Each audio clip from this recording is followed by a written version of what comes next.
Hello everybody, today let's keep it simple. We're going to make something super cute, but also easy. So first we will need some supplies, but this time it's simple, remember? We will need Model Magic. I suggest you using some white. And we need some pink, big, thick markers. We need a Sharpie and just this skinny little marker. That's black. Okay, then now we also probably need a hot glue gun. I don't suggest using a hot glue. I suggest using a hot glue gun, but you don't have to if you don't have a hot glue gun. Okay, let's get started. Let's start off by making the rabbit's head. So we're gonna get a chunk of our Model Magic. We're gonna roll it up. We're gonna make the head by molding it. It can be a perfectly oval shape or it can be just a circle. Okay. Make it a little wide, not super wide, and just spread it out like this.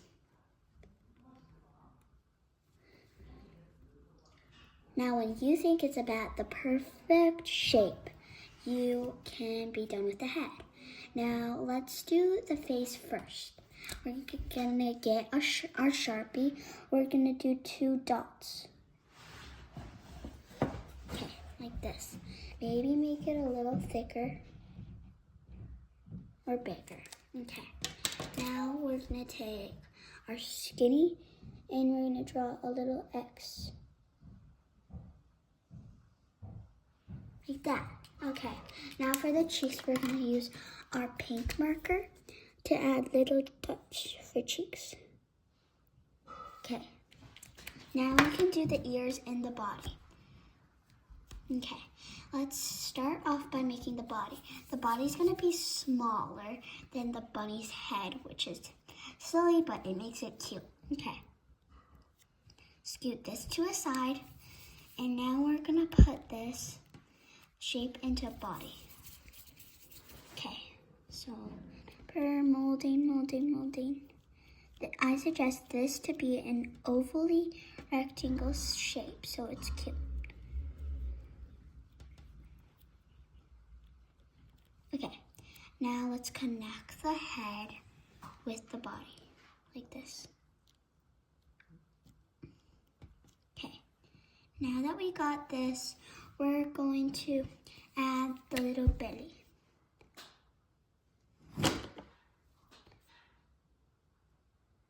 Okay, that's the little belly. Now we can add the ears. It looks a little silly without the ears, but we're not done yet after we add the ears. We also have to add the legs after the ears. Okay, we're gonna try to make 2 even pieces. Okay, I like to circle them up to see if they're actually even or not. That's about good. So then we're gonna roll it, like our hands are the rolling pins. Then we're gonna use one of our fingers to smash down like this. Now we can do it like that, and it finally actually looks like a bunny. Okay, so we need marker, like that. Now it looks cuter. Okay, now for the hands and the legs, let's keep it simple. Let's just do 2 circles. Okay, that's good. Now stick them on here. Now that looks cute. Okay, now for the legs, we're going to try to make it even again. See, this is not even. So now we need to take a little less of this, and then a little less of this, and then now it's even. Okay, so then we're gonna roll them up to circles again and stick them on the bottom. We don't really need a hot glue gun now, but we're just gonna use a hot glue gun to attach the ears because once it dries, it might fall off. Take our hot glue gun. Now measure the space you want your ears to be in. Okay, now glue that. Take your ear and stick it on. Now take the other ear. Now since you know where you want it to be, you can just first glue it, then you can stick it on. Okay. Now we have our little cute little bunny. She's super cute. You can make this a keychain if you want. This is made out of Model Magic. It's so cute. You can make lots of things out of Model Magic. And this will be dried out in about 2 days. It will be completely dried and good to go. Okay. Thanks for watching. Please subscribe.